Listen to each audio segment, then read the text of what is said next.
오늘 본문에도 모세는 그렇게 했습니다. 억울하죠. 자기가 물을 없는 곳으로 인도한 것도 아니고 하나님이 인도해서 따라왔는데 이런 일을 당합니다.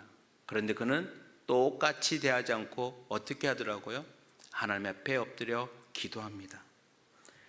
여러분, 억울한 일을 당하면 우리가 해야 될 그 첫 번째, 제일 중요한 모습이 무엇이겠습니까? 바로 우리의 무릎을 꿇고 하나님께 우리의 마음을 토하는 것입니다. 그때 우리 주께서 들으시고 저와 여러분의 삶의 문제를 해결해 주실 줄 믿으시길 바랍니다. 기도에 무릎을 꿇는 것이 바로 뭐냐? 하나님을 의지하는 사람의 모습이란 거죠. 오늘 이 모세는 그 모습을 너무나도 잘 보여주고 있습니다.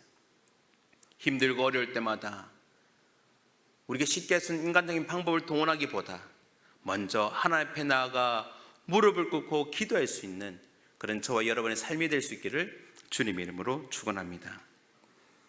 오늘 본문을 통해서 두 번째 우리에게 보여주는, 이 모세를 통해서 보여주는 하나님을 의지하는 사람의 모습은 바로 섬김의 자리로 나아가는 겁니다. 오늘 본문 5절에서 7절을 보면 모세의 기도를 들으신 하나님이 호렙산으로 가서 하나님이 계신 그곳에서 그 서 계신 바위를 향하여 지팡이를 치라고 명령을 하십니다. 그러면 바위에서 물이 나와서 이렇게 놀라운 기적을 통하여 이스라엘 백성들에게 물을 먹이는 기적을 약속하신 것입니다. 여러분, 하나님은 이 이스라엘 백성이 항의하고 도전하고 하나님을 시험하는 가운데도 불구하고 여전히 어떻게 하십니까? 참으시고 그들의 필요를 채워주고 계시더란 것입니다. 이런 하나님의 마음을 알았던 이 모세는 하나님 말씀에 그대로 순종함으로 문제를 해결해 주었습니다. 모세는 하나님 명령이 떨어지자마자 지체하지 않고 이 일들을 행합니다. 아니, 하나님 이렇게 이스라엘 백성이 원망하고 불평하고 매번 이러는데 하나님 이 백성 가만둡니까? 그냥 좀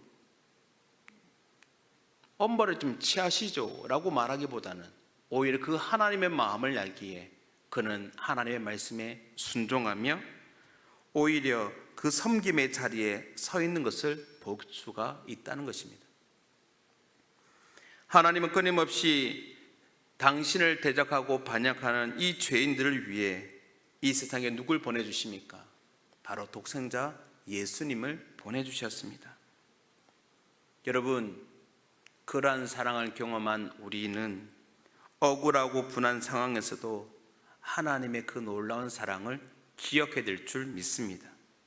그리고 원수같이 여겨지는 사람들을 위해서도 기도와 섬김의 그 자리를 마다하지 않게 되는 것입니다.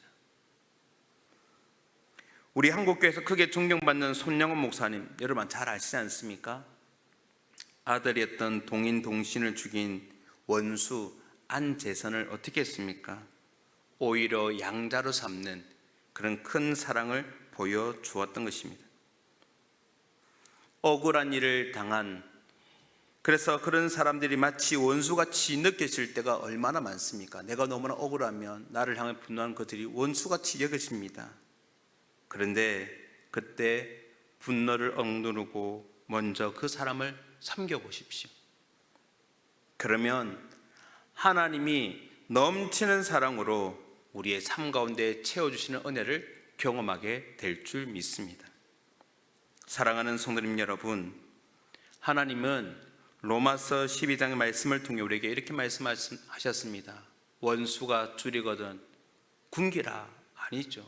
원수가 줄이거든 먹이고 목마르거든 마시게 하라라고 말씀하셨습니다.